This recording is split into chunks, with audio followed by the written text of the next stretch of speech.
Alhamdulillahi Rabbil Alamin.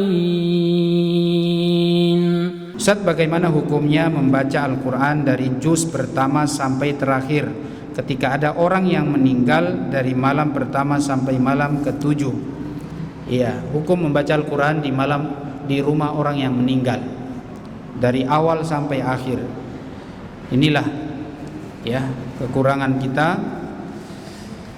baca Al-Quran ketika pas orang meninggal saja, ya. Kalau setelah meninggal nggak ada lagi baca Al-Quran. Bahkan keluarga yang meninggal pun nggak pernah baca Al-Quran. Yang baca Al-Quran itu adalah tim baca Quran khusus orang meninggal. Iya, di Jawa banyak kayak begitu. Ya, kekurangan kita itu adalah nunggu nanti orang meninggal baru baca Al-Quran. Kalau nggak ada yang meninggal berarti nggak baca Al-Quran. Itu satu. Ya, ini yang pertama. Kemudian yang kedua, masalah baca Al-Quran pas ketika orang meninggal. Ini kenapa kok harus orang meninggal? Atau pas di orang meninggal kita baca? Ya, itu masalahnya. Yang ketiga, amalan seperti ini sudah jelas tidak pernah Rasulullah buat. Ya, momen-momen baca orang meninggal kita baca Al-Quran. Ini adalah praktek yang tidak pernah dicontohkan oleh Rasul Sallallahu Alaihi Wasallam dan para sahabatnya.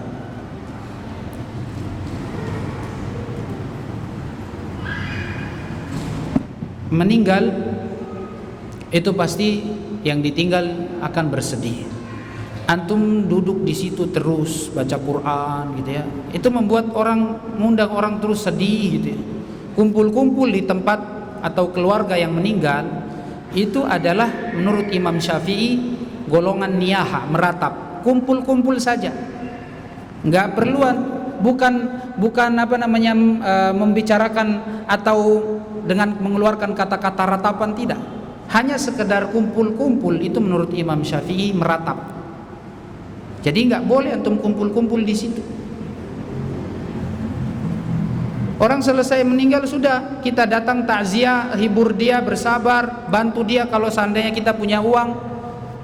Setelah itu kita pulang, jangan lama-lama di situ. Ya.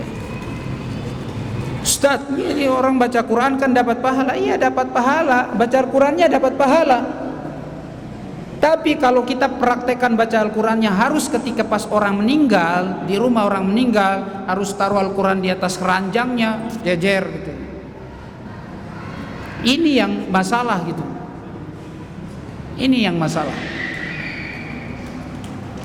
Ada juga yang khusus baca surat Yasin aja. Ini hadisnya hadis palsu soalnya ya. Iqra ala mautakum Yasin. Bacakan untuk yang meninggal surat Yasin. Ini adalah hadis yang palsu. Tidak lemah tapi palsu, ya. Bukan lemah tapi palsu.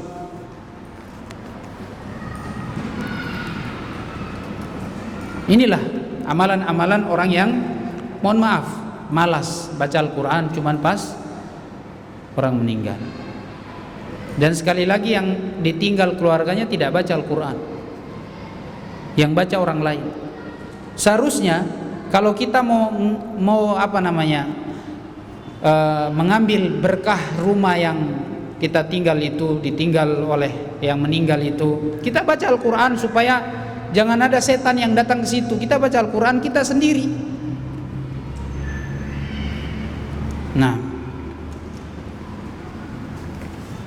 wallahu a'lam bishawab. Ini yang bisa ana jawab ya. Yang jelas tidak ada contohnya dari Rasul sallallahu alaihi wasallam.